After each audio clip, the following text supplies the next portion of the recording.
or a Generation Z political activism from Bangladesh to Nepal to Asia.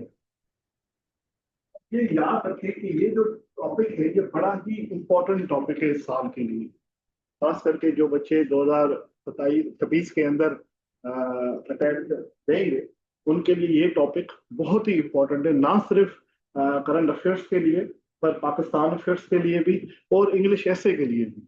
क्योंकि ये जो नई फिनोमेना स्टार्ट हुई है कि एक यूथ जो है वो रिबेल करना स्टार्ट कर देती है against the political elites of that country. इसके खिलाफ जी, पॉलिटिकल एलीट्स के खिलाफ आज एक बड़ा ही मशहूर जर्नल है द डेमोक्रेसी जर्नल। क्या नाम है जी जर्नल का? The democracy journal. उसके अंदर एक आर्टिकल आया जिसके अंदर उन्होंने कहा कि जी हम अगर देखें तो एशिया के अंदर और खास करके पूरी दुनिया के अंदर एक रिवोल्ट नजर आ रहा है यूथ ऑफ द सोसाइटी के अंदर, जो अपने आप को आइडेंटिफाई करते हैं as the generation Z. Basically ये वो जनरेशन है जो कि टेक्नोलॉजी से लेडन जनरेशन है और जिनका जो इन्फ्लुएंस है वो सोशल मीडिया के ऊपर हद से ज्यादा है। तो अगर आप पैटर्न देखोगे श्रीलंका के अंदर, नेपाल के अंदर, बांग्लादेश के अंदर, इंडोनेशिया के अंदर, उसके साथ साथ अगर आप कीनिया को देखना चाहते हो तो कीनिया के अंदर, इवन पाकिस्तान के अंदर, तो अगर आप देखोगे तो ये जो रिवॉल्ट्स स्टार्ट होती हैं वो स्टार्ट होती हैं सोशल मीडिया एक्टिविज्म से। कि वो स्टार्ट करते हैं एक्टिविज्म कहाँ पर जी? सोशल मीडिया पर, और उसको फिर कंटिन्यू करते हैं और फिर सड़कों के ऊपर आते हैं। तो ये एक पैटर्न बन गया है। तो वो पैटर्न क्या पाकिस्तान के लिए भी खतरनाक है कि नहीं है? जैसे आप लोगों को पता है कि अरब स्प्रिंग आया था, तो एक डोमिनो इफेक्ट हुआ था अरब स्प्रिंग का कि वो तंजानिया से स्टार्ट हुआ और फिर वो पूरे अरबों के अंदर फैलता गया। हाँ, जिसको हम कहते हैं तुनिसिया से, सॉरी तंजानिया कह रहा हूँ, तुनिसिया से स्टार्ट हुआ, जिसको हम कहते हैं द जैस्मीन रिवॉल्यूशन। क्या आई थी ट्यूनिसिया के अंदर? The jasmine revolution. उस जैस्मीन रिवॉल्यूशन ने पूरे अरब अरब शेखडम्स को क्या कर दिया था? हिला दिया था, क्योंकि एक किंगडम के बाद दूसरा किंगडम जो है वो कोलैप्स हो रहा था। तो आपको ये नहीं लगता कि करंटली सिमिलर किस्म की चीज स्टार्ट हो गई है कि श्रीलंका में 2022 के अंदर राजापक्सा साहब की हुकूमत गई, फिर हसीना वाजिद साहिबा की हुकूमत बांग्लादेश के अंदर चली गई, फिर जो ओली साहब है उनकी हुकूमत नेपाल के अंदर चली गई, फिर इंडोनेशियन हुकूमत को सिमिलर किस्म के जो प्रॉब्लम्स है वो फेस करने पड़ रहे हैं। एंड कीनिया के अंदर सेम कुछ हो रहा है। अगर आप यूके को देख लो वहां पर सेम किस्म की चीजें चल रही हैं। अगर आप पाकिस्तान को देख लो तो पाकिस्तान के अंदर भी जो है इसी ही किस्म के जो एलिमेंट्स हैं जो कि नेपाल, श्रीलंका, इंडोनेशिया और मल्टीपल अदर कंट्रीज के अंदर पाए जाते हैं, वही किस्म के एलिमेंट्स आपको पाकिस्तान के अंदर भी मिलेंगे, जहां पर युद्ध जो है वो पॉलिटिकल इलीट्स के खिलाफ जो है वो काम कर रही है। वो जो पॉलिटिकल स्ट्रक्चर है पाकिस्तान का जिसको इलीट कैप्चर कर चुके हैं, जो कि सर्टेन एग्रीकल्चरल इंडस्ट्रियलिस्ट ने कैप्चर किया हुआ है। पाकिस्तान के अंदर अनएम्प्लॉयमेंट रेट जो है वो हद से ज्यादा बढ़ता जा रहा है, नौकरियां है नहीं, और जो नौकरियां मिलती हैं वो मेरिट पर नहीं मिलती, वो मेरिट पर नहीं मिलती। पाकिस्तान के अंदर अथॉरिटेरियनिज्म है। पाकिस्तान के जो इकोनॉमिक क्राइसिस है वो हद से ज्यादा है। इन्फ्लेशन रेट जो है वो बढ़ता जा रहा है। पाकिस्तान के अंदर ब्रेन ड्रेन हो रहा है कि ज्यादातर जो हमारे लोग हैं, जो बच्चे हैं, यूथ है, वो ये चाहते हैं कि हम पाकिस्तान को छोड़कर बाहर चला जाए।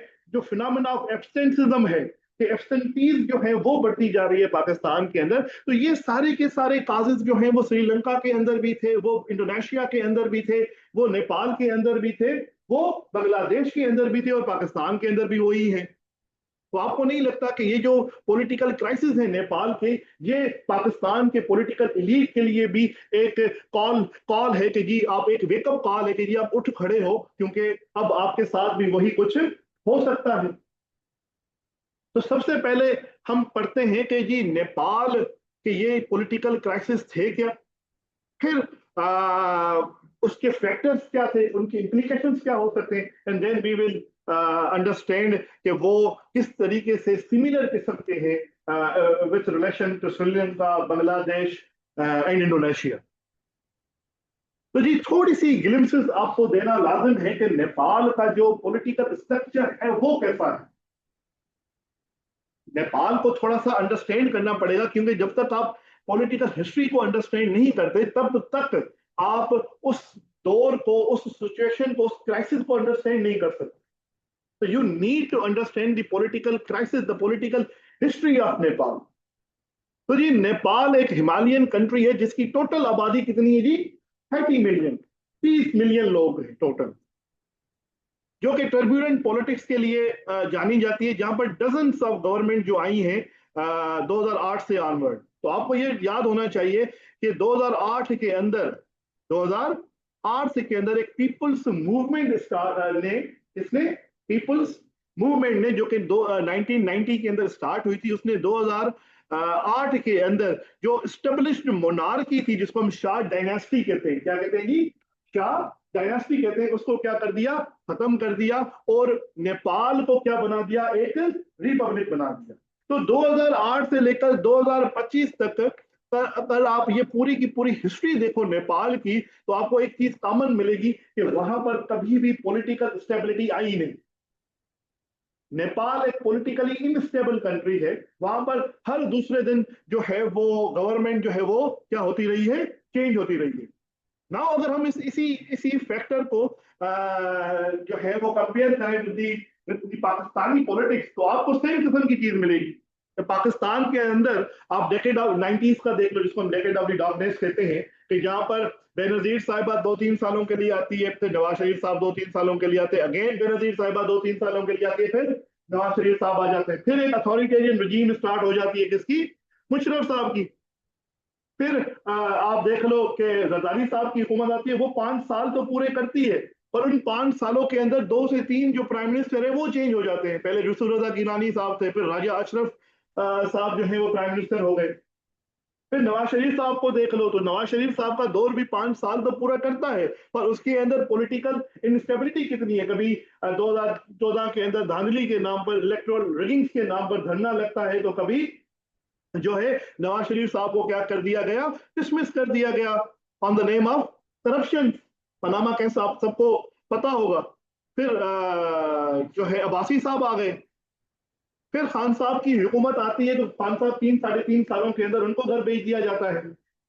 फिर पीडीएम की एक कोalition की गवर्नमेंट आती है, तो आप देखो, तो पीडीएम की गवर्नमेंट से लेकर आज तक पाकिस्तान के अंदर पॉलिटिकल इंस्टेबिलिटी नहीं आ पाई कि हम कहें कि जी पाकिस्तान के अंदर कोई पॉलिटिकल स्टेबिलिटी है, वो नहीं आ पाई। तो आपको नहीं लगता कि जो नेपाल के साथ हुआ, जो नेपाल की पॉलिटिकल हिस्ट्री थी, सिमिलर किस्म की हिस्ट्री जो है वो पाकिस्तान की भी है? नेपाल जो है बेसिकली, अगर हम थोड़ी सी हिस्ट्री देखें नेपाल की, तो नेपाल 1700 के अंदर जो है वो फाउंड किया गया था। पृथ्वी नारायण शाह, जिसको हम शाह डायनेस्टी कहते हैं, उसका फाउंडर कौन था जी? पृथ्वी नारायण शाह।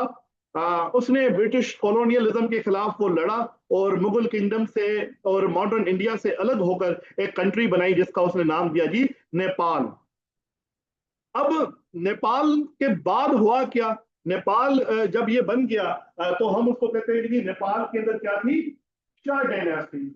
फिर वो शाह डायनेस्टी के बाद कौन सी डायनेस्टी आ गई, जिसको हम कहते हैं राणा डायनेस्टी।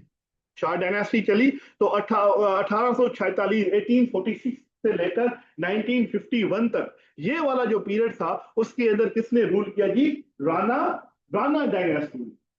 शाह डायनेस्टी कब से स्टार्ट हुई? 1700 से लेकर 1846 तक। फिर एक और डायनेस्टी इंक्लूड हुई, जिसको हम कहते हैं राणा डायनेस्टी। कौन सी डायनेस्टी थी? राणा डायनेस्टी। अब राणा डायनेस्टी का क्या सिस्टम था? राणा डायनेस्टी का ये था कि शाह जो है, शाह डायनेस्टी के लोग जो है वो हेड ऑफ द गवर्नमेंट रहेगा। तो प्राइम मिनिस्टर कौन बनेगा जी? हमेशा राणा डायनेस्टी का। तो एक पॉलिटिकल एलीट ने क्या किया, जैसे पाकिस्तान के अंदर सर्टेन पॉलिटिकल फैमिलीज हैं जिन्होंने पॉलिटिकल स्ट्रक्चर को कब्जा किया हुआ है, तो नेपाल के अंदर 2 डायनेस्टीज ने क्या किया? पूरे के पूरे पॉलिटिकल स्ट्रक्चर को अपने कब्जे में ले लिया। हेड ऑफ द गवर्नमेंट कौन बनेगा जी? शाह। और प्राइम मिनिस्टर कौन बनेगा? राणा डायनेस्टी का बंदा। तो ये पॉलिटिकल स्ट्रक्चर जो है वो चलता रहा, जिसकी वजह से डायनेस्टिक पॉलिटिक्स जो है, सिमिलरली जैसे पाकिस्तान के अंदर एक डायनेस्टिक पॉलिटिक्स है, सिमिलर किस्म की पॉलिटिक्स जो है वो नेपाल के अंदर भी जन्म लिया। और उसके खिलाफ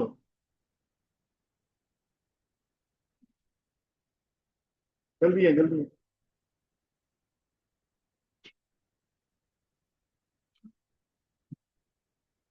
आ जाए, आ जाए।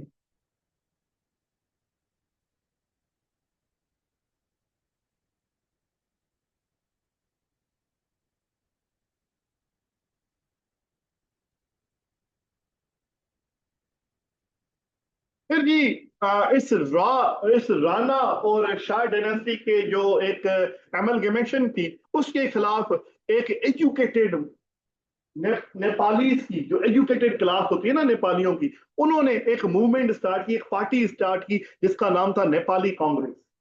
का नाम क्या था जी? नेपाली कांग्रेस। उसने इनकी हुकूमत को गिराया, और 1959 के अंदर जनरल इलेक्शंस हुए और नेपाली कांग्रेस की हुकूमत आ गई, और फिर वहां पर एक पंचायत सिस्टम जो है वो स्टार्ट हो गया।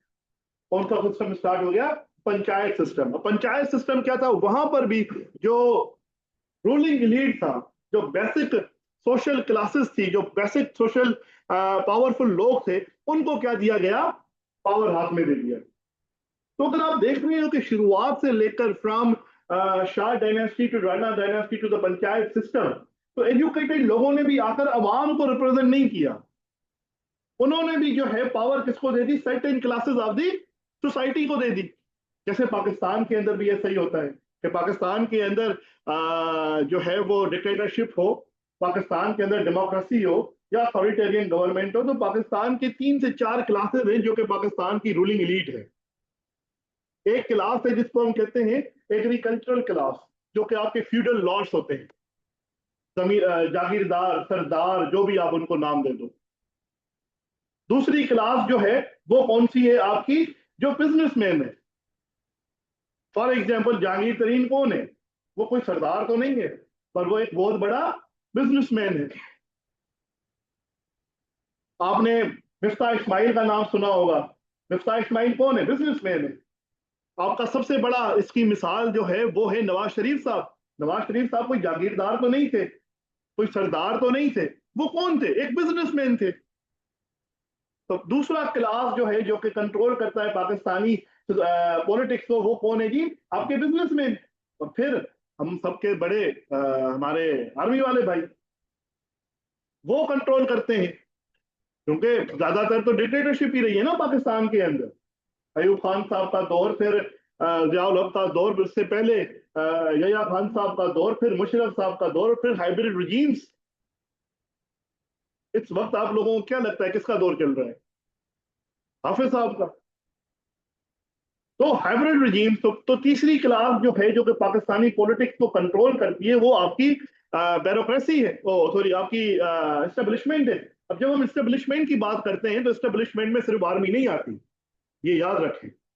Establishment is the amalgamation of आपकी सिविल ब्यूरोक्रेसी, आपकी जो आपके जो जजेस होते हैं सुप्रीम कोर्ट के, हाई कोर्ट के, और फिर आपकी सिविल सोसाइटी जो पावरफुल लोग हैं वो, और फिर आर्मी।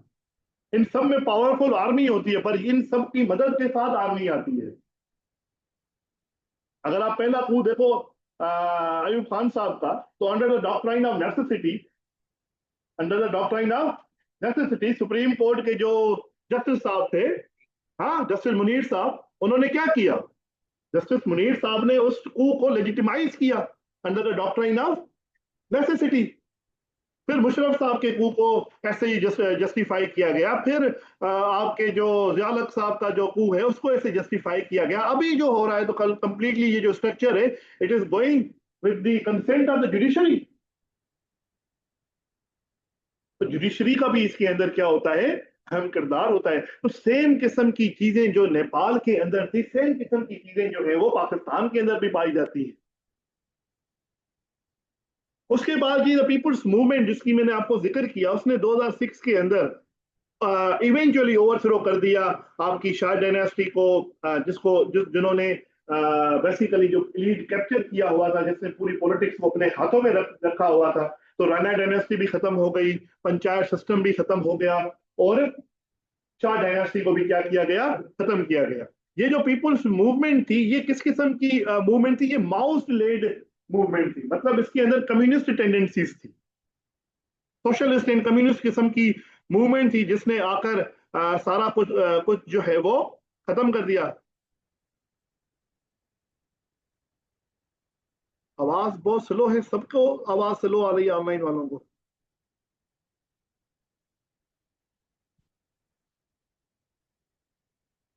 ईशा के साथ क्या करते हैं? मैं तो ठीक है, ओके। ठीक है जी, ठीक ठीक। वैली के लिए ठीक है, डन हो गया। तो जी 2008 के अंदर मोनार्की को खत्म कर दिया गया। और उसके बाद आप देखो, मोनार्की जैसे खत्म होती है तो नेपाल क्या बनता है? एक फेडरल डेमोक्रेटिक रिपब्लिक। अब सबने ये सोचा कि जब मोनार्की खत्म हो गई, जो है वो डायनेस्टी खत्म हो गई, राणा डायनेस्टी खत्म हो गई, आपकी शाह डायनेस्टी खत्म हो गई, अब सब कुछ अच्छा अच्छा होगा क्योंकि जमहूरियत आ गई है, अब लोगों को एक्चुअल राइट्स मिलेंगे। तो वहां पर अगर आप देखो तो नेपाल ने 2008 से लेकर 2025 तक 14 गवर्नमेंट जो है वो चेंज की, और किसी एक भी गवर्नमेंट ने पूरा 5 साल का टर्म जो है वो पूरा नहीं किया। आप करेंटली देख लो केपी शर्मा ओली, जिसको जो कि अभी प्राइम मिनिस्टर है, जिसको ओवरथ्रो किया गया है, तो वो पहली बार प्राइम मिनिस्टर बना अक्टूबर 2015 के अंदर। फिर उसकी गवर्नमेंट टोटल कितने सालों का रही? 1 साल। उसके बाद अगर आप देखो, he was elected for the second and third time successfully in 2018 and 2021। तो दो दो साल, तीन तीन साल, ढाई ढाई सालों के लिए, और फिर ये चौथा टर्म था जो कि 2024 के अंदर वो इलेक्ट होता है और 25 के अंदर उसकी हुकूमत चली जाती है।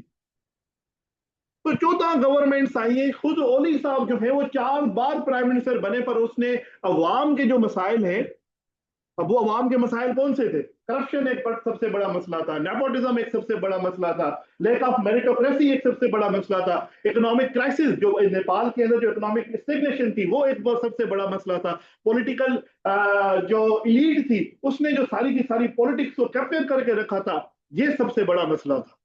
तो इन मसाइल की वजह से जो है वो प्रोटेस्ट होते हैं, और अल्टीमेटली ओली साहब की जो हुकूमत है उसको क्या किया जाता है? कोलैप्स किया जाता है। तो अब ये प्रोटेस्ट जो है, अगर आप इनको देखो ध्यान से,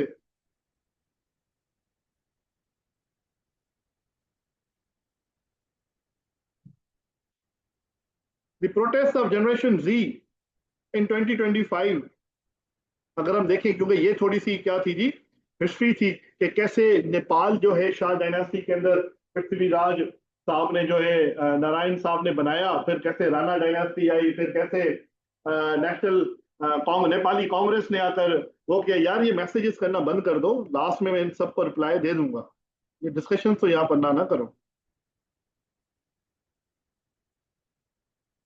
ठीक है? तो अब इतने सारे पॉलिटिकल इंस्टेबिलिटी के बाद प्रोटेस्ट स्टार्ट होते हैं। अब ये प्रोटेस्ट क्यों होते हैं, कहां से स्टार्ट होते हैं, क्या होता है, ये देखते हैं। तो नेपाली जो प्रोटेस्ट हैं वो स्टार्ट होते हैं, जिन्होंने पुलिस का कर्फ्यू खत्म कर लिया और वो स्ट्रीट के ऊपर आ जाते हैं 9 सितंबर। कब स्टार्ट होते हैं जी? 9 सितंबर को।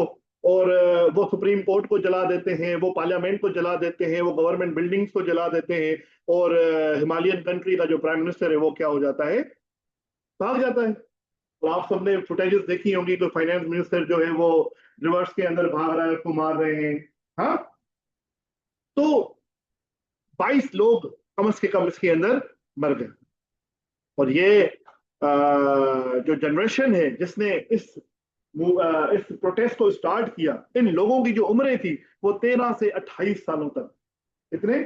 13 से 28 सालों तक थी। तो इनको हम कहते हैं जनरेशन जी बेसिकली।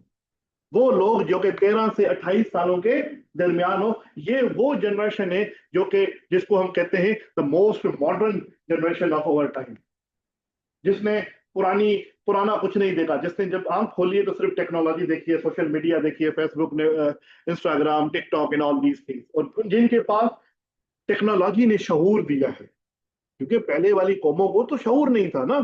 पहले तो आप लोगों को सड़कों पर जाना पड़ता था, लोगों को मोबिलाइज करना पड़ता। जब 70s के अंदर, 80s के अंदर जब पॉलिटिकल मूवमेंट्स चलती थी, लोग कोड़े खाते थे, मरते थे, उसके बाद 10 लोगों को जमा किया जाता था।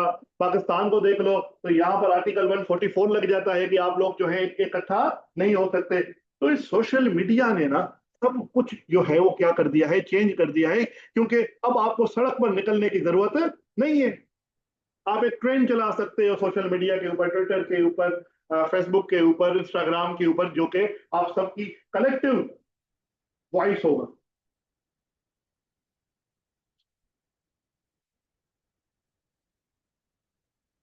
So the Nepali Prime Minister KP Sharma Oli announced his resignation on Tuesday in a letter that cited the extraordinary situation in the country. कि जी एक्स्ट्राऑर्डिनरी सिचुएशन हो गई है कंट्री की। एक्स्ट्राऑर्डिनरी सिचुएशन क्या थी कि भाई सुप्रीम कोर्ट को जला दिया गया है, पार्लियामेंट को जला दिया गया है, दूसरी जो गवर्नमेंटल बिल्डिंग थे उनको जला दिया गया है। जब इन सबको जलाया जा रहा है तो ये क्या है, एक एक्स्ट्राऑर्डिनरी सिचुएशन है। तो इस एक्स्ट्राऑर्डिनरी सिचुएशन को देखते हुए मैं क्या कर रहा हूँ जी, रिजाइन कर रहा हूँ। और फिर anger against the government for what many view as rampant decades long corruption was already simmering। बहुत सारे लोग क्या समझते हैं ये जो एंगर था तो ये रैम्पेंट हुआ, सडन एक इमोशन का फ्लो हुआ। नो, ये डेकेड से होता आ रहा था। ये इग्नाइट कहां से हुआ, जब आपने सोशल मीडिया बैन कर दिया। जब आपने सोशल मीडिया बैन कर दी। ये याद रखें कि जब आपके पास एक मीडियम होता है ना बोलने का, तो फिर भी आपका जो गुस्सा है, आपकी फ्रस्ट्रेशन है, उसके थ्रू क्या की निकल जाती है कि आपने सोशल मीडिया के ऊपर दो चार गवर्नमेंट को गालियां दे दी, कुछ ना कुछ दिल को तस्लीम आई, सुकून आया कि ठीक है जी हम खिलाफ बात कर सकते हैं।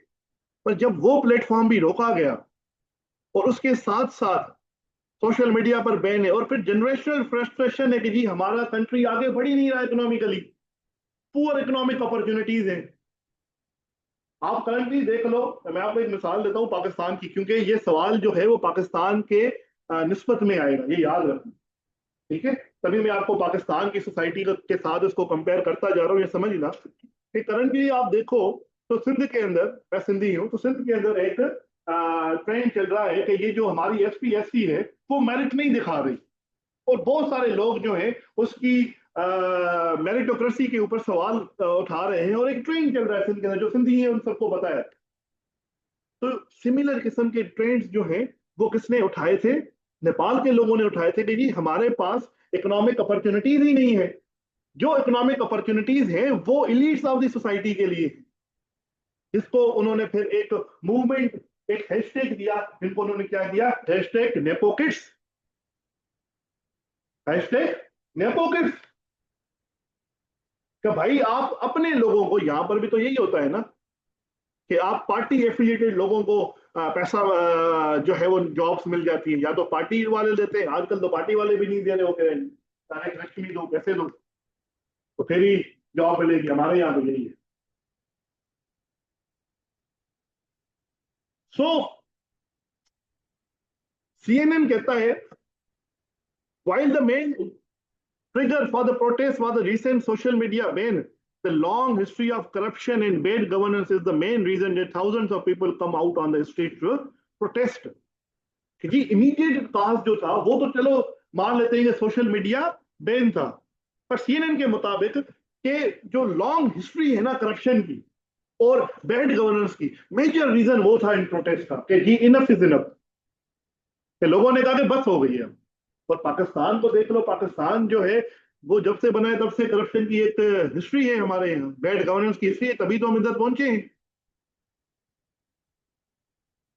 पाकिस्तान को देखो तो करप्शन एंड बैड गवर्नेंस की पूरी हिस्ट्री अभी तक है। अगर आप अनएम्प्लॉयमेंट देख लो कि 15 से 24 सालों के जो लोग हैं वो 20.8% जो है 2024 के अंदर अनएम्प्लॉयड से, according to the World Bank, कि उनका अनएम्प्लॉयमेंट रेट कितना था, 20% से ज्यादा है, तकरीबन 21% अनएम्प्लॉयमेंट रेट है। कि 21% लोगों को जॉब्स नहीं मिल रही, 21% यूथ को जॉब्स नहीं मिल रही। एंड यू कैन इमेजिन, आप सब यंग लोग हो, आप सब ये लोग पढ़ रहे हो, मेहनत कर रहे हो, किस लिए कर रहे हो, क्योंकि आपको एक उम्मीद है कि हम जब तैयारी करेंगे, हम जाकर बैठेंगे सीएसएस के एग्जाम में तो मेरिट चलेगी, अगर हमने पास किया तो हमें जॉब मिल जाएगी। और यहाँ पर अगर आपको ये पता चले कि आपने तैयारी की, मेहनत की, आप पास थे, पर आपकी जगह पर कहीं पैसे में सीट लेकर चला गया, तो आपको कितनी फ्रस्ट्रेशन होगी कि यार मैंने पूरी साल मेहनत की थी। तो सिमिलर किस्म की फ्रस्ट्रेशन जो थी वो नेपाल के लोगों के अंदर थी। फिर एक वायरल ऑनलाइन मूवमेंट जो है वो नेपो किड्स के खिलाफ स्टार्ट हुई, जो कि पॉलिटिशियंस के चिल्ड्रन थे, जो कि लेविश लाइफ स्टाइल शो करते थे। आजकल आप देखते हो हमारे यहाँ पाकिस्तानी सोसाइटी के अंदर भी सेम कुछ होता है कि जो हमारे पॉलिटिशियंस के बेटे हैं, खास करके तो आजकल बेटियां भी कर रही हैं, पर बेटे जो है वो गॉड्स के साथ घूमते हैं, तीन तीन गाड़ियां हैं, वो हैं, प्रोटोकॉल्स मिलते हैं। वो टिकटॉक पर हम देखते हैं कि यार ये हमारे पैसों के ऊपर चल रहे हैं। वो एक क्या करती है, एक एक तो आरजू करती है कि काश इसकी जगह पर मैं होता। ठीक है, एक तो ये आरजू होती है। दूसरा क्या होता है, फ्रस्ट्रेशन होती है कि यार पैसा हमारा है, हमें वो हक नहीं मिल रहा, ये लोग एंजॉय कर रहे हैं उसके ऊपर। तो यही चीज जो है वो हुई कि भाई आपने इतनी सारी डिस्पैरिटीज रखी हैं। उन लोगों के लिए जो पावरफुल हैं वो कुछ भी कर सकते हैं, वो किसी भी प्रोटोकॉल के साथ जा सकते हैं, और हम लोग जो हैं हमारे पास यहाँ पर खाने के लिए नहीं है। जैसे कश्मीर के अंदर हुआ था आज से एक साल पहले, अगर आप एक दो साल पहले अगर आप देखो, तो कश्मीर के अंदर एक डीसी के बेटे को और डीसी को चपेड़े मारी गई। क्यों? क्योंकि डीसी का जो कुत्ता है वो रिवो में घूम रहा था। ये हमारे कश्मीर के अंदर कि भाई आपके जो कुत्ते हैं वो रिवो में घूम रहे हैं। अब दिस इज दी मैनिफेस्टेशन के लोग खिलाफ हो जाते हैं कि यार हमारे पास घूमने के लिए साइकिल नहीं है और तुम्हारा कुत्ता जो है वो रिवो में घूम रहा है। This ignites the frustration.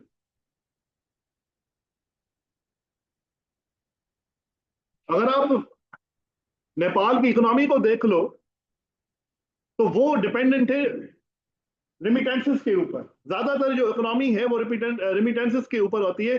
33.1% of Nepal GDP came from personal remittances according to the World Bank. कि जो बाहर जाते हैं लोग, यहाँ से निकलकर बाहर जाते हैं, और वो फिर जब पैसे भेजते हैं तो 33% आपकी जीडीपी उसके ऊपर बन रही है। इट मीन्स कि नेपाल के अंदर कोई भी इकोनॉमिक अपॉर्चुनिटीज नहीं है, तभी आप लोग बाहर जाते हो और एम्प्लॉयमेंट वगैरह तलाश करते हो। उसके बाद फिर जब लोग प्रोटेस्ट करने आए, तो जब लोग प्रोटेस्ट करने आए तो उनको उनके खिलाफ फायरिंग हुई, उनको रिप्रेस करने की कोशिश की। तो उस चीज ने क्या कर दिया, आग में फ्यूल वाला किरदार अदा किया, और आग जो है भड़क गई। जैसे भड़की तो अली साहब की हुकूमत चली गई। अब इसके ऊपर जो यूनाइटेड नेशंस के सेक्रेटरी जनरल है एंटोनियो ग्यूटर्स साहब, वो कहते हैं call on the authorities to comply with human rights law. Protest must take place in a peaceful manner respecting life and prosperity.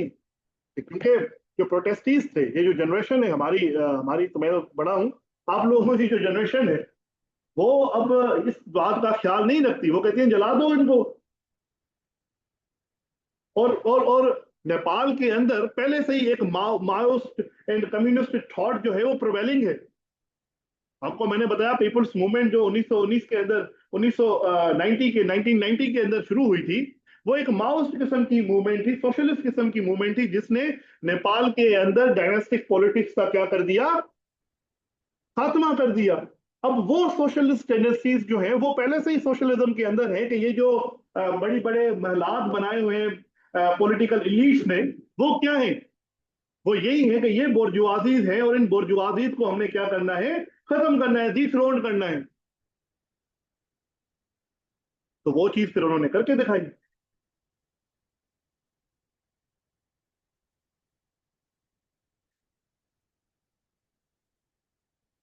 अब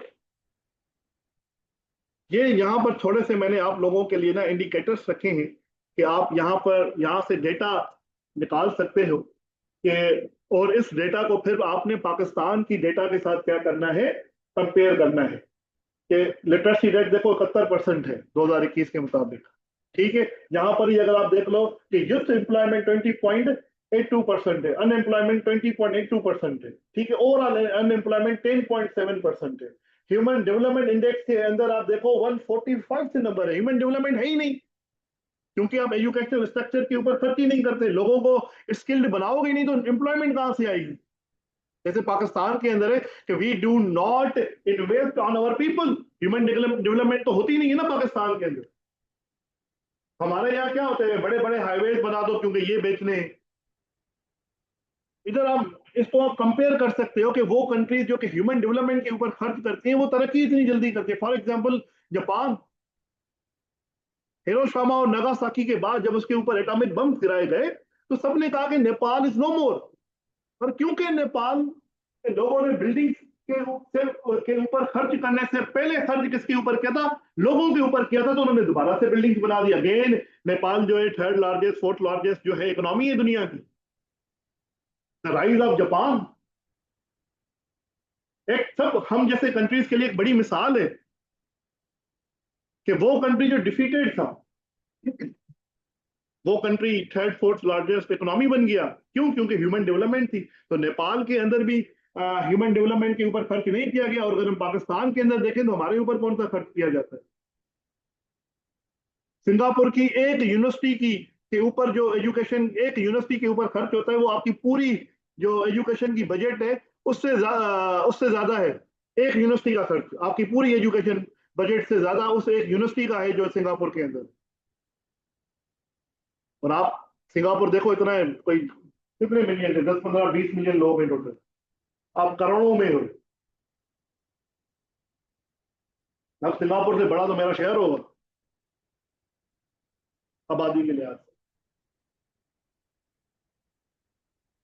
अब ये जो प्रोटेस्टर्स हैं वो क्या डिमांड्स कर रहे हैं, उनकी डिमांड्स क्या है। अगर आप इनकी डिमांड्स देखोगे तो आपको समझ आ जाएगा कि व्हाट दे वांट एक्चुअली। सबसे पहले उन्होंने कहा कि जी इस पार्लियामेंट को डिसॉल्व करो। क्यों क्यों डिसॉल्व करो? क्योंकि ये वही पॉलिटिकल इलीट्स हैं जो कि सदियों से आते रह रहे हैं, अभी भी बैठे हुए हैं, तो हम इनकी लीडरशिप को कबूल नहीं करते। Number two, mass resignation of the parliamentarians के ये जो सारे के सारे पार्लियामेंटेरियंस हैं ये सारे के सारे जो हैं वो क्या देंगे, रिजाइन करेंगे।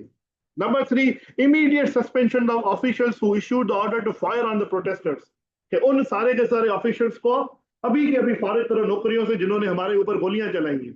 और फिर हमें न्यू इलेक्शन चाहिए। तो अभी उन्होंने कहा है कि मार्च के अंदर न्यू इलेक्शन हो जाएंगी नेपाल के अंदर।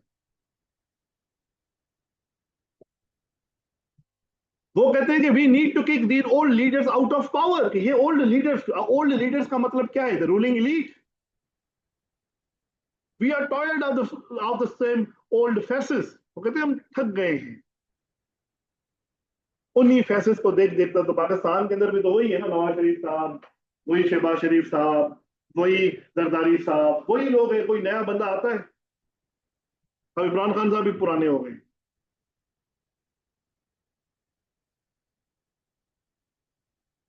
उसके बाद कुछ ऐसी पॉलिटिकल पार्टीज थी जो कि इनको सपोर्ट कर रही थी, जिनकी वजह से ये जो प्रोटेस्ट है वो डेडली बने। तो उनमें से सबसे जो बड़ा नाम है वो है बलीन शाह का, जो कि मेयर है खटमंडू का। अब ये कौन है जी? ये पॉपुलर रैपर था। अब यहां से भी अंदाजा लगाओ, एक रैपर जो है वो मेयर बन गया किसका? खटमंडू का। Kathmandu is their capital, is their capital. उधर रैपर को उन्होंने क्या बना दिया? मेयर बना दिया। क्यों बना? क्योंकि वोट्स हुए और वो इलेक्शन जीत गया। ये भी एक मैनिफेस्टेशन थी कि लोग एक रैपर को सामने आना पसंद करते हैं, ओल्ड फैशन को वो वोट देना पसंद नहीं कर रहे थे। प्रोटेस्ट जब ये पोस्टिंग उसने की सोशल मीडिया के ऊपर, बैलिन शाह ने, कि tomorrow in this spontaneous rally no party leader worker lawmaker और activist will use it for their own interest, I will not attend due to the age limit but it is important to understand their message, I give my full support. वो कहते हैं जो rally हम निकाल रहे हैं हम full support दे रहे हैं क्योंकि उनका काज बिल्कुल अच्छा है।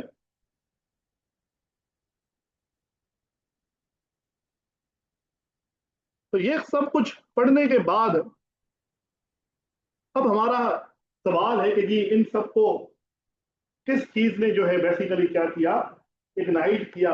वो कौन से फैक्टर्स थे, वो कौन से काजेस थे जिसने ये प्रोटेस्ट जो है वो स्टार्ट किया, अल्टीमेटली रिजीम चेंज हो गई। तो सबसे पहला जो फैक्टर था वो क्या था जी? Social media ban hinders to free speech. Social media represents free speech. ये याद रखो कि एक जमहूरियत तब तक जमहूरियत नहीं हो सकती जहां पर आपके पास राइट टू स्पीक ना हो, फ्रीडम ऑफ स्पीच ना हो। तो अगर नेपाल अपने आप को फ्री डेमोक्रेटिक कंट्री कहता है, एक डेमोक्रेटिक कंट्री कहता है, तो वहां पर अगर फ्री स्पीच नहीं है तो वो डेमोक्रेटिक कंट्री नहीं है।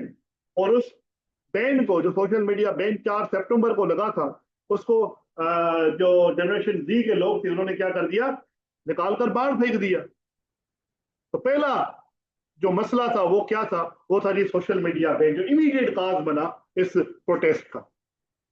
अगर आप हिस्ट्री को देख लो तो आपको नजर आएगा कि ये सिर्फ आज का बैन नहीं है। सोशल मीडिया बिल भी आया था एक, जिसके तहत सोशल मीडिया के ऊपर रिस्ट्रिक्शंस लगाई गई थी, जैसे पाकिस्तान के अंदर आया हुआ है पीका लॉ जिसको हम कहते हैं। हाँ, इसको लिखो, पीका लॉ लिख लो, सोशल मीडिया बिल, जो कि नेपाल के अंदर आया, और पीका लॉ पाकिस्तान के अंदर आया। हमारे यहाँ भी ट्विटर को, फेसबुक को, इंस्टाग्राम को क्या किया जाता है, बैन किया जाता है। सिमिलर चीज हुई किधर, नेपाल के अंदर। अल्टीमेटली वो लोग उठ खड़े हुए।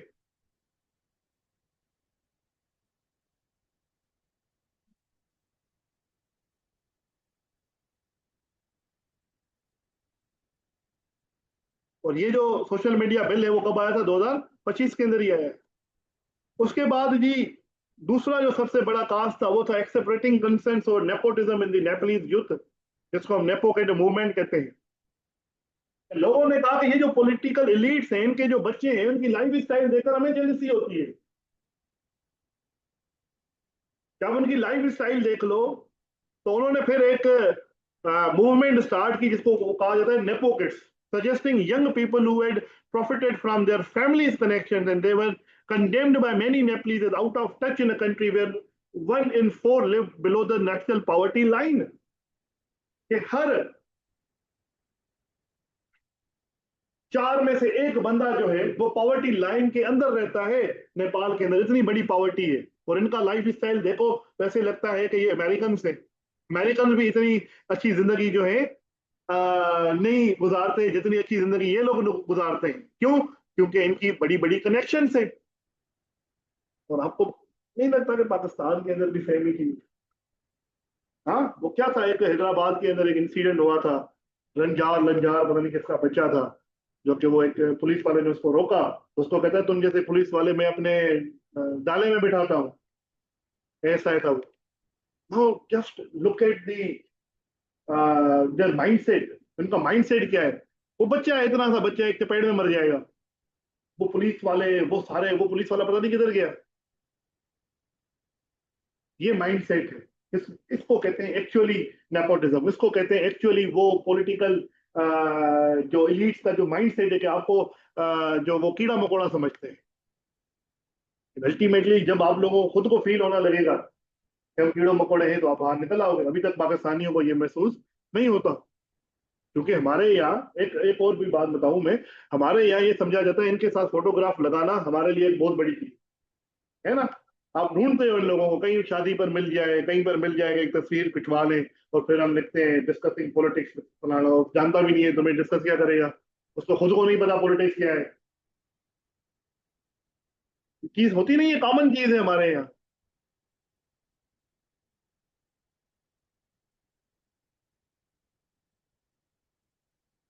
उसके बाद जी emergence of anti elite capture sentiments in Nepal. तो नेपाल के अंदर बेसिकली क्या हुआ, एंटी इलीट कैप्चर सेंटीमेंट्स पैदा हुआ।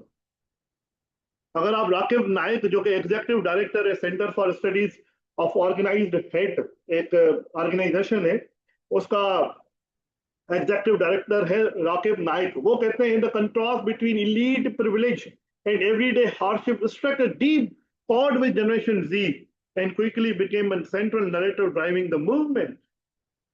तो कहते हैं लोगों ने जब उनके प्रिविलेजेस देखे तो वो जनरेशन जी से हजम नहीं हुआ, क्योंकि ये टेक्नोलॉजी वाली जिंदगी है ना। ये वो जनरेशन है जिसको थोड़ी सी कॉन्शियसनेस है अपने राइट्स की। हमसे पहले वाली जो जनरेशन थी वो क्या थे, वो गुलाम थे। उनकी मेंटेलिटी बेसिकली, आप गुलाम बनते हो अपनी सोच से।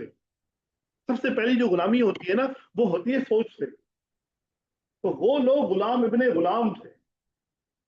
अब जो अब वाली जनरेशन है वो गुलाम तो है, पर उसको ये भी कॉन्शियसनेस है कि हम इस चीज को चेंज कर सकते हैं अगर हम सब एक साथ मिल जाएं। तो जहां पर वो मिल जाते हैं वहां पर चेंज आ जाता है, जैसे बांग्लादेश के अंदर हुआ, श्रीलंका के अंदर हुआ, वैसे ही नेपाल के अंदर भी हो गया, वैसे ही इंडोनेशिया के अंदर हो रहा है।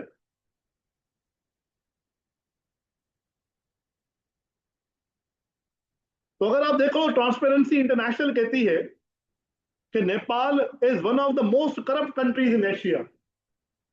एशिया की मोस्ट करप्ट कंट्रीज में एक कंट्री क्या है ये, नेपाल है, जहां पर फ्रीक्वेंट स्कैंडल्स होते रहते हैं, typically involving collusion among elected politician and supposedly independent officials, के वो जो पॉलिटिशियंस है, ब्यूरोक्रेट्स हैं, वो करप्शन के किस्से निकलते हैं। यहाँ पर नहीं है कि एक डीसी के घर में, पता नहीं कमिश्नर के घर से कोई अरब रुपया निकला था, पता नहीं कितने पैसे निकल है। हाँ, 500 करोड़ से कितने थे डॉलर्स, गोल्ड निकला, पता नहीं डॉलर्स निकल गए। तो ये ब्यूरोक्रेट भाई इतने पैसे कमा लेते हैं, सोचो कमाओगे तुम लोग। हाँ, तो सिमिलर चीजें होती हैं पाकिस्तान के अंदर भी। यहाँ पर भी स्कैंडल से आप जिक्र कर सकते हो, पनामा स्कैंडल हुआ, पनामा लीक्स जो है वो क्या है, करप्शन स्कैंडल्स ही है ना। अगर आप फॉर एग्जांपल देख लो, एक पार्लियामेंट्री प्रो हुई थी जिसने कहा था $71 million was embezzled in the construction of international airport in the city of पोखरा। एक इंटरनेशनल एयरपोर्ट बनाई गई, $71 मिलियन की करप्शन हुई है। $71 मिलियन, 30 मिलियन लोग हैं टोटल, इतनी सी इकोनॉमी, $71 मिलियन जो है वहां पर सिर्फ करप्शन होती है एक इंटरनेशनल पोर्ट के ऊपर। फिर burgeoning economic turmoil and instability, economics जो है वो बढ़ती गई। जीसी मटियारी, मेहरबानी अब्दुल्ला साहब।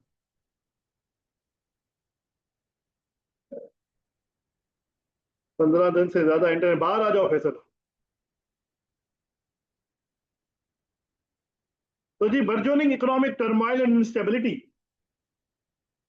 सबसे बड़ा काज मैं आपको बताऊं कहां पर भी रिवॉल्यूशन आती है ना, तो दो बेसिक काज है, मुझे मेरे मेरे से एनालिसिस ले लो।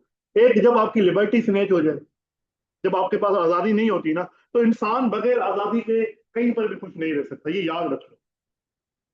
आप पॉलिटिकल फिलोसॉफी पढ़ लो तो आपको समझ आएगा, सबसे अहम चीज जो है ना, क्यों फंडामेंटल कॉन्सेप्ट जो है हर कॉन्स्टिट्यूशन के अंदर एक कॉन्सेप्ट बड़ा ही कॉमन होता है, वो होता है right to liberty, right to freedom. उसको हम फंडामेंटल राइट के अंदर लगाते हैं, क्योंकि इंसान बजाते नेचर जो है ना वो फ्रीडम का को प्यार करता है। अगर मैं आप लोगों को कहूं अभी कि चलो पीसी चलते हैं डिनर करने, आप सब खुश हो जाओगे, यार पीसी जाने को मिलेगा, खाना खाने को मिलेगा, एक लग्जरियस होटल है। अब मैं आप लोगों को कहूं कि वहां पर आपको मैं 3 सालों के लिए कैद कर लूंगा, आपको वही लग्जरियस पीसी होटल एक बड़ा कैद खाना लगेगा हफ्ते के बाद। क्योंकि इंसान जब को ये लगता है ना कि मेरी आजादी जो है स्नेह जो है हो रही है, तो वो किसी भी बहल में भी नहीं रह सकता। तो नेपालियों की भी पहले, सबसे पहले क्या क्या छीनी गई, लिबर्टी, जब सोशल मीडिया को बंद कर दिया गया। और फिर दूसरा सबसे बड़ा काज होता है आपका पैसा।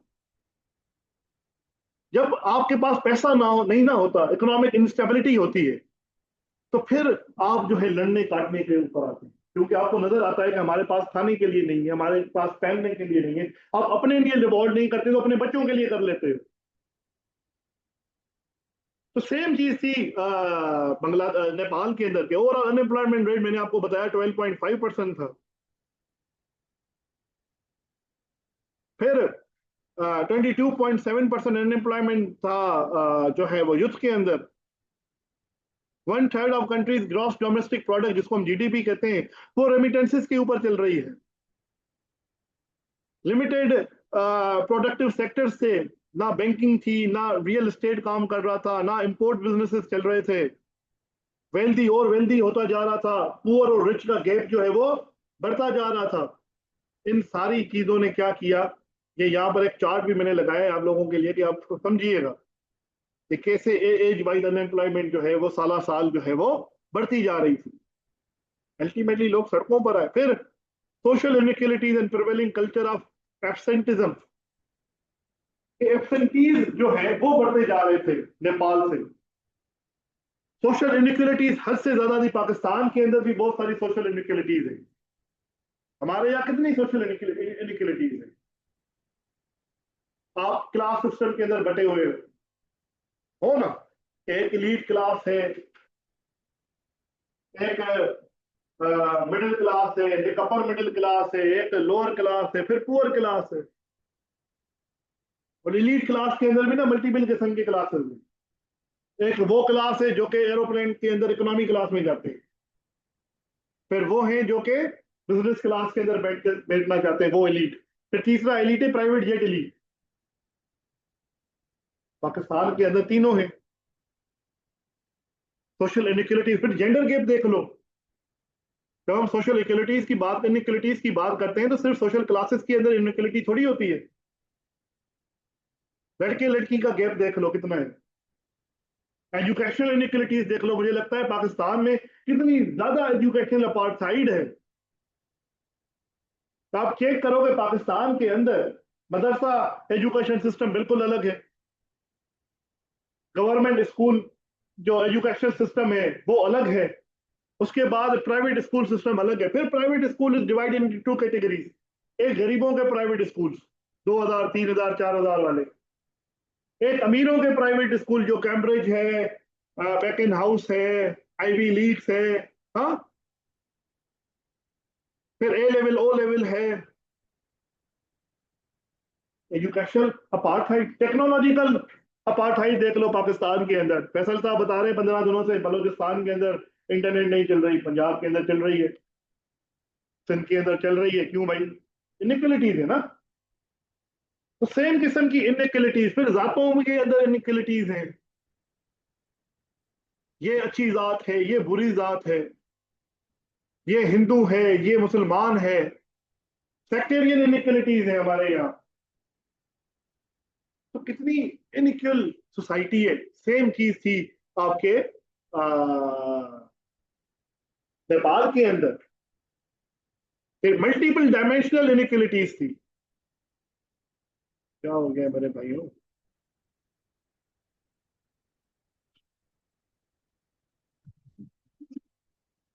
ये भी एक और है भाई, ये भी इनइक्वलिटीज है। Inequality cuts across multiple dimensions. Nepal के अंदर देखो, सम 17.2% individual from the poorest house hold unemployed. जो अनएम्प्लॉयमेंट रेट भी है वो सबसे ज्यादा किधर है? गरीबों के पास। फिर जो अमीर है उनके अंदर 8.5 है। और वो 8.5 अनएम्प्लॉयमेंट रेट क्यों है? क्योंकि वो करना नहीं चाहते। इसलिए नहीं है कि उनके पास रिसोर्सेज नहीं है, पैसा नहीं है, उनके पास सब कुछ है, पर वो करना नहीं चाहते। वो कहते हैं हमारी जिंदगी चल रही है, क्यों काम करें भाई, हमारे अब्बे ने कमाया है। सादुल्ला साहब, हमें तो खुद कमाना पड़ता है। फिर अगर आप एजुकेशनल डिवाइड को देख लो नेपाल के अंदर, तो एजुकेशनल अनएम्प्लॉयमेंट इससे ज्यादा थी। Unemployment stands eight 18.1% among those with only basic schooling. इनकी बेसिक स्कूलिंग है। बेसिक स्कूलिंग क्या है? कि लिखना पढ़ना आता है। तो ज्यादातर तो अनएम्प्लॉयड वो थे, क्योंकि पढ़ना लिखना आएगा ही नहीं, तो कहां से नौकरियां मिलेंगी। फिर 6.3% वो थे जो कि बैचलर्स थे। ये भी तो है ना एक इनइक्वलिटी। एक है पढ़े लिखे लोग, एक है जाहिल इग्नोरेंट लोग। फिर जोग्राफिकल इनइक्वलिटीज थी। खटमंडू वैली को देखो, लोएस्ट रेट है 7.6% unemployment exceeds 20% in many rural regions. अगर हम खटमंडू को, अर्बन सेंटर्स को देखें नेपाल के अंदर, तो वहां पर लोगों को नौकरियां है, रूरल बेसिस के अंदर नौकरियां नहीं है। जो लेबर फोर्स पार्टिसिपेशन है is much lower among poor rural and less educated population. और ज्यादातर जो लेबर है वो अमीर और एजुकेटेड लोगों के लिए है। फिर अगर हम proportion of female headed house hold को देख लो तो 13.6% है। क्यों है? ज्यादातर फैमिलीज जो हैं वो लड़कियां क्यों चला रही है नेपाल के अंदर? हाउस होल्ड नेपाल के अंदर क्यों चला रही है? क्योंकि उनके मर्द जो है नेपाल के अंदर मौजूद ही नहीं है। इसको हम कहते हैं द कल्चर ऑफ एब्सेंटिज्म। कि वो एब्सेंट है, वो बाहर कमा रहे हैं।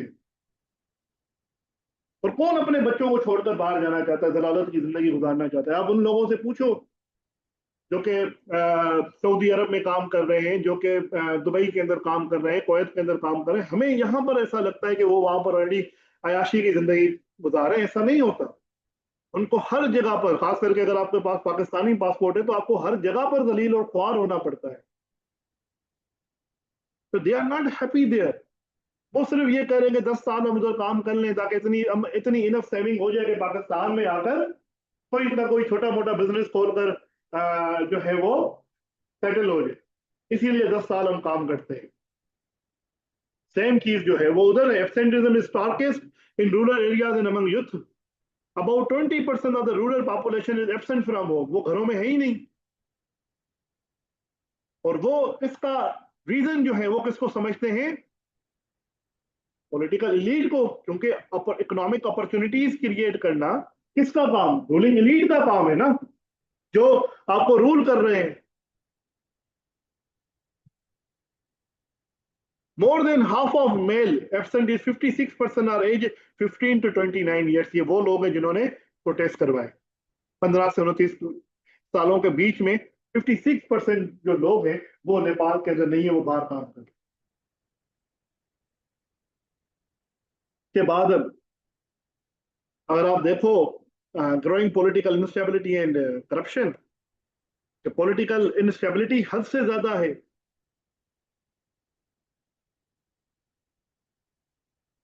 फ्रीक्वेंट चैलेंजेस हैं, अनएथिकल अलायंसेस हैं। पाकिस्तान के अंदर भी फ्रीक्वेंट चेंजेस होते हैं और अनएथिकल अलायंसेस होते हैं। मैं शहबाज शरीफ को लाहौर की सड़कों पर घसीटूंगा, सॉरी, मैं जरदारी को लड़काना की शहरों के ऊपर घसीटूंगा। किसने कहा था? शहबाज शरीफ साहब ने। किसके लिए कहा था? जरदारी साहब के लिए।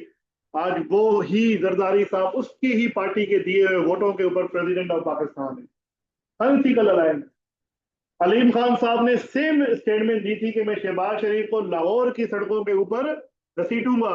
वो आज मिनिस्टर हैं कैबिनेट के अंदर शहबाज शरीफ साहब की। Unethical alliance.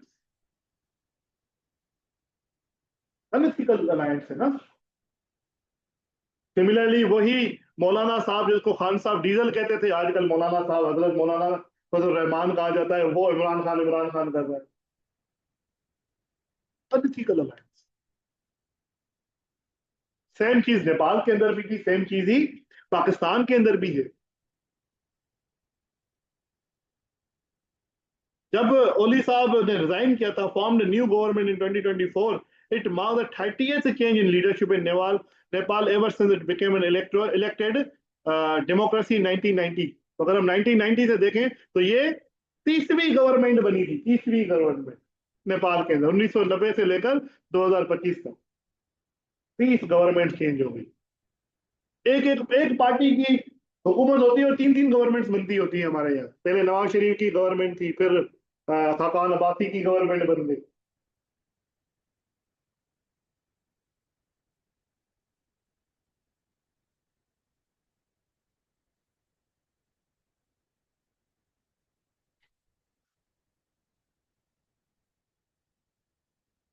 फिर अगर आप देखो spark from Bangladesh and Sri Lankan student movement, कि इसने इम्पीटस लिया कहां से? श्रीलंका और बांग्लादेश से। कि वहां पर अगर युद्ध जो है वो रिवोल्यूशन ला सकती है तो नेपाल के अंदर क्यों नहीं? सिमिलर किस्म के इश्यूज आपको मिलेंगे।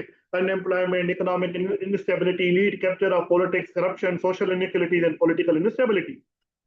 यही मसाइल पाकिस्तान के भी हैं, यही मसाइल नेपाल के भी थे, यही मसाइल बांग्लादेश के भी थे, यही मसाइल श्रीलंका के भी थे। Student led movement to oust the government, और तीनों जगहों पर, श्रीलंका के ऊपर भी स्टूडेंट लेड थी, बांग्लादेश के अंदर भी स्टूडेंट लेड थी, नेपाल के अंदर भी स्टूडेंट लेड मूवमेंट। यहाँ पर एक चार्ट दिया हुआ है, आप लोगों ने इसको देखना है तो आपको समझ आ जाएगा। फिर rise of pro monarchy activist and movements. अब यह भी हुआ कि 2025 के मार्च के अंदर ही शाह डायनेस्टी को वापस लाने की बातें हो रही थी कि भाई इन डेमोक्रेट से हमारा हाथ जुड़ गए। इनसे अच्छा तो शाह था, जैसे हमारे यहाँ कहते हैं कि इससे अच्छा तो मुशर्रफ था। हाँ, आप अपने बड़ों से पूछो, बहुत सारे लोग ऐसा करते हैं, यार वो आर्मी वाले अच्छे थे, इन्होंने तो हमारा सत्यानाश कर दिया है।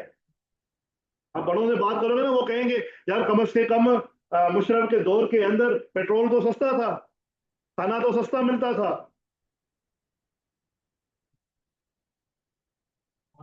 2 रुपए रोटी मिलती थी।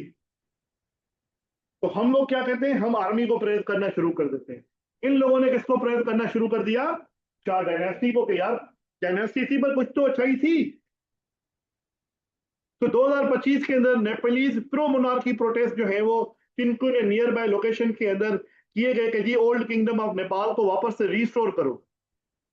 तो 9 मार्च 2025 को thousands advocating for the demonstrated in the capital city of Kathmandu in favor of restoring the monarchy with the former king Gandhara Veer Bikram Shah as its head. तो अभी ये जो विक्राम शाह साहब हैं, इनको प्रोटेस्टर्स को दिखाया गया, उससे स्पीच भी करवाई गई कि इनको थोड़ा सा काम करो आप, क्योंकि ज्यादातर प्रोटेस्टर्स वो थे जो कि कह रहे थे विक्राम शाह को वापस से रिस्टोर करो, कि इन पॉलिटिशियन से ये अच्छे हैं। इसको प्रो रॉयलिस्ट मूवमेंट भी कहा जाता है। क्या कहा जाता है जी? Pro royalist movement. तो these were the causes of the ousted of the Nepali government. अब इसके इम्प्लीकेशंस देख लेते हैं, क्योंकि इम्प्लीकेशंस देखना जो है वो बड़ा ही लाजमी है।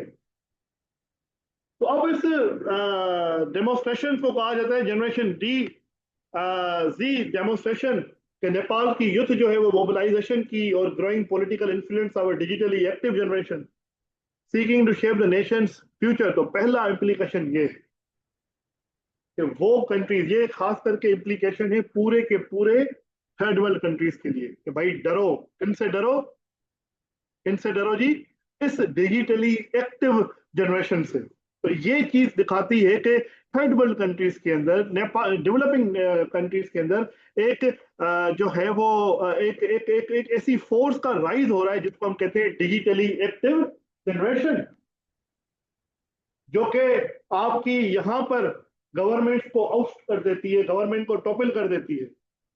उसके अंदर आप मिसाल दे सकते हो श्रीलंका की, बांग्लादेश की, नेपाल की। It can threaten the political culture of the countries like Pakistan and India with young and digitally active populations. Pakistan के अंदर भी ऐसा ही है। हम कहते हैं ना 60% पाकिस्तान की जो आबादी है वो यूथ है, ऐसा है कि नहीं है? सेम चीज, सेम किस्म के मिसाइल जो है वो इंडिया के अंदर भी है, वहां पर भी सोशल इनइक्वलिटीज है, कास्ट सिस्टम है, रिलीजियस इनइक्वलिटीज है। मोदी साहब का जो बढ़ता हुआ अथॉरिटेरियनिज्म है, कि वो इंडिया जो कि एक टाइम सेक्युलर इंडिया था, आजकल वो सेक्युलरिज्म की एस भी नहीं रही, वो गांधी का इंडिया, मोदी का इंडिया बन चुका है। और मोदी को एक ही चीज लाइव रखे हुए है, वो है हिंदुत्व का कॉन्सेप्ट। ये एक वेकअप कॉल है किसके लिए? इंडिया और पाकिस्तान जैसी कंट्रीज के लिए भी। Expert said that the Nepal's political current has consequences not just for the nation of 30 million people, but for the broader region and the world. Rooted in the country's own tumultuous political history and its legacy of balancing ties between India, China and Pakistan. फिर अगर आप political history देख लो नेपाल की, तो वो balance करता था हमेशा इंडिया के अंदर, पाकिस्तान के अंदर और चाइना के अंदर। कभी उसका टिल्ट जो है वो चाइना की तरफ होता था, तो कभी वो इंडिया को प्लीज करने में लगा होता था। कभी अगर थोड़ा सा ज्यादा इंडिया को प्लीज कर ले तो उसको ये लगता था कि पाकिस्तान में नाराज हो जाए, तो उसको थोड़ा सा प्लीज कर लेता था। Though historically close to India, Nepal's foreign alignments have shifted with domestic politics.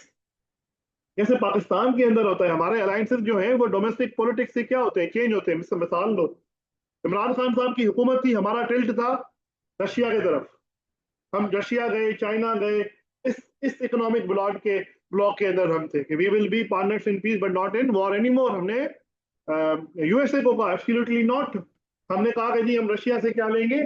Oil लेंगे।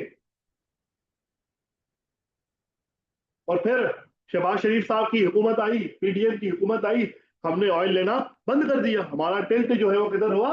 यूएस की तरफ हुआ। तो जैसे जैसे पॉलिटिकल डोमेस्टिक पॉलिटिक्स चेंज होती है, हमारे जो ग्लोबल अलायंसेज है वो चेंज होते हैं। सेम चीज नेपाल के अंदर भी थी, कभी प्रो इंडिया गवर्नमेंट आती थी तो कभी प्रो चाइना गवर्नमेंट आती थी।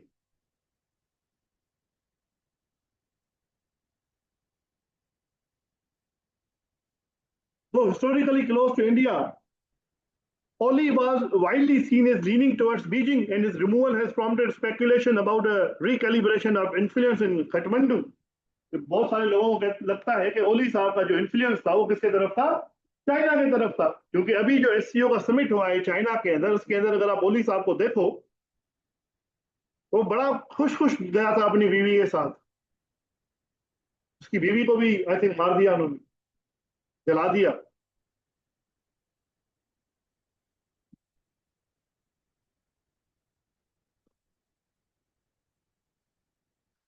एक सोशलिस्ट सोशल साइंटिस्ट है जिसका नाम है लोखरान प्राजोली, उसने इस सोशल मूवमेंट्स के ऊपर लिखा है।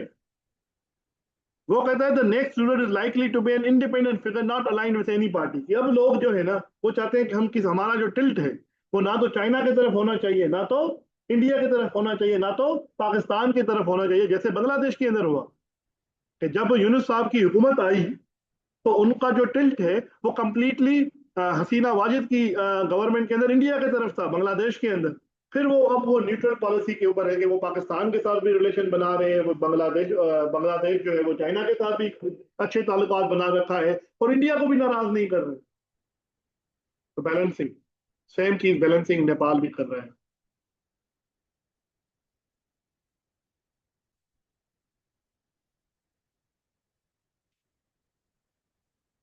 एक यूके बेस्ड एनालिस्ट है अली हसन साहब।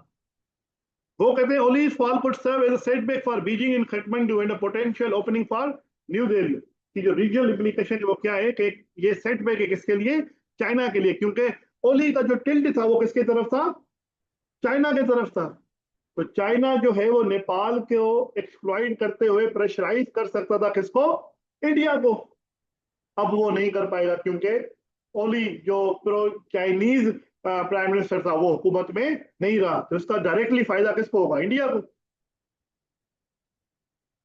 So compared with India and China, Nepal's relations with Pakistan have historically been cordial but limited in strategic significance। कि हमारे साथ उसके रिलेशन अच्छे रहे और कोई इतने ज्यादा बड़े रिलेशंस नहीं थे, क्योंकि एक तो हमारे साथ उसका बॉर्डर नहीं मिलता, फिर पाकिस्तान इतना बड़ा मुल्क भी नहीं है, अब बन गया है।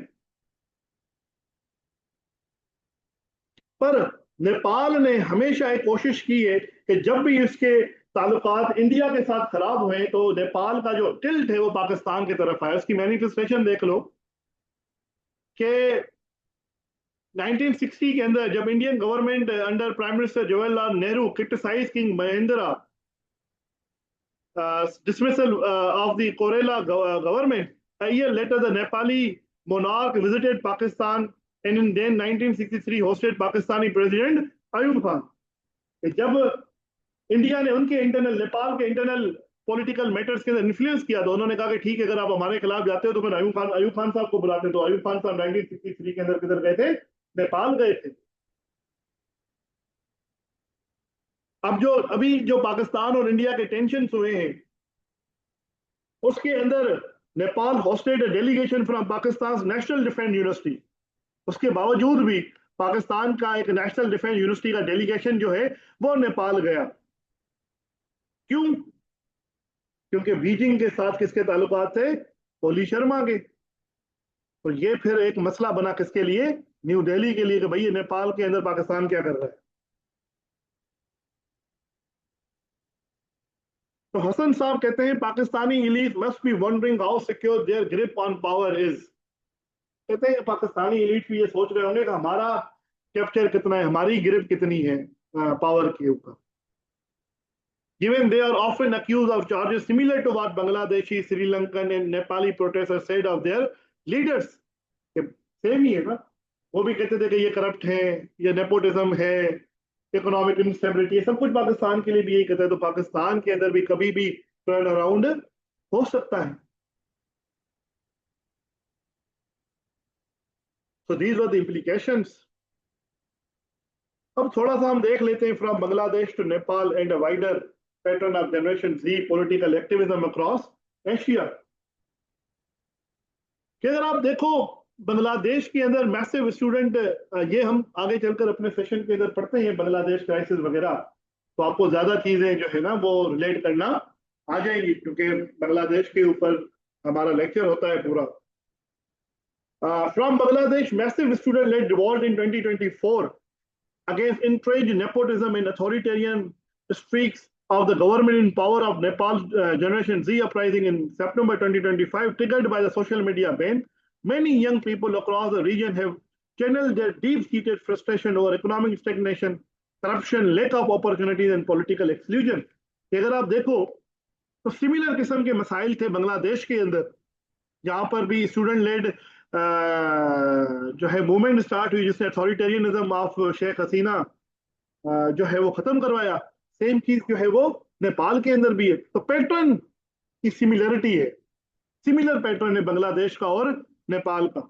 फिर अगर आप श्रीलंका की अरागलिया मूवमेंट ऑफ 2022 देखो, तो वो मूवमेंट भी क्या ही थी कि protesters were fighting against the inequality and nepotism, और इस मूवमेंट के नतीजे के अंदर उनकी गवर्नमेंट क्या हो गई, कोलैप्स हो गई। And then like Indonesia student protest in recent weeks, आजकल अगर आप जाकर देखो, अगर न्यूज पढ़ते हो, तो इंडोनेशिया के अंदर भी स्टूडेंट्स जो हैं बाहर निकले हुए हैं। तो Nepali protester relied on memes, hashtags and digital network rather than party machines to organise. कि सबसे पहले क्या हुआ, हैशटैग्स बने, नेपोकिट, हैशटैग नेपोकिट्स, मीम्स बनाते हैं, हम भी नहीं बनाते? जब ज्यादा पानी आता है, ज्यादा बारिश होता है, ज्यादा पानी आता है, हम बनाते हैं ना। हाँ, जंगों में भी बनाई थी, आजकल भी बनाई जा रही है। ये जो सऊदी पाकिस्तान का पैक्ट हुआ है, जो पीटीआई वाले हैं, आजकल भी वो मेम बना रहे हैं, तो मीम्स बनाते हैं। So Indonesia has witnessed similar scenes in late August. Outrage erupted after lawmakers were awarded lavish housing allowances, nearly 10 times the monthly minimum wage, while ordinary citizens grappled with soaring living costs. 10 Guna salary बढ़ा दी गई थी Indonesian parliamentarians की, और लोग जो है poverty में रह रहे हैं। पाकिस्तान के अंदर भी अभी अभी यही हुआ है ना बजट के अंदर, कि पार्लियामेंटेरियंस की सैलरीज वगैरह बढ़ा दी गई। फिर अभी महीना 2 महीना अगर पहले आप देखो, जी गवर्नमेंट ने कहा है कि जो ब्यूरोक्रेट्स हैं उनके लिए 500 पता नहीं 1000 नई गाड़ियां आएंगी। जब ये आम लोग देखते हैं कि यार हमारे पास खाने के लिए नहीं है, इनके लिए अयाशियां हैं इनकी, अल्टीमेटली फ्रस्ट्रेशन तो पाकिस्तान के अंदर भी पैदा होगी ना, इग्नाइट होगी। अब वो कब होती है ये नहीं पता, पर होगी जरूर, एक दिन तो आएगा इंशाल्लाह। नहीं, बाहर निकलो, मरो थोड़ा, ऐसे नहीं होता। हाँ, तुम लोग जैसे ही सीएसएस होगी, तुम लोग उसका पार्ट हो गए। हाँ, मैं कह रहा हूँ मजा तब हो जैसे ही तुम लोग ब्यूरोक्रेट बनो, इधर से सीन चेंज हो जाए।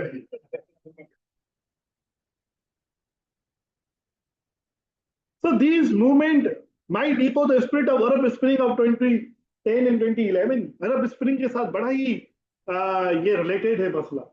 अरब स्प्रिंग के अंदर भी ऐसे ही डोमिनो इफेक्ट था कि youth driven pro democracy uprising हुई पूरे के पूरे Middle East and North Africa, जिसको हम मीना रीजन कहते हैं, from Tunisia to Saudi Arabia. Sheikhdoms को हिलाकर रख दिया था। बहरीन के अंदर चेंजेस आ रही थी, बहरीन के अंदर सऊदी अरबिया ने अपने जो है आर्मी भेजी थी कि बहरीन के अंदर मोनार्की को सपोर्ट किया जाए। तो साउथ एशिया जो है वो यूथ प्रोटेस्ट का इस वक्त ना सेंटर बना हुआ है कि unique political social and economic context के अंदर sometimes social platforms face powerful political dynasties, entrenched elites with strangle hold in their societies। ये सारी की सारी सोशल साउथ एशिया के अंदर सेम किस्म का कल्चर है।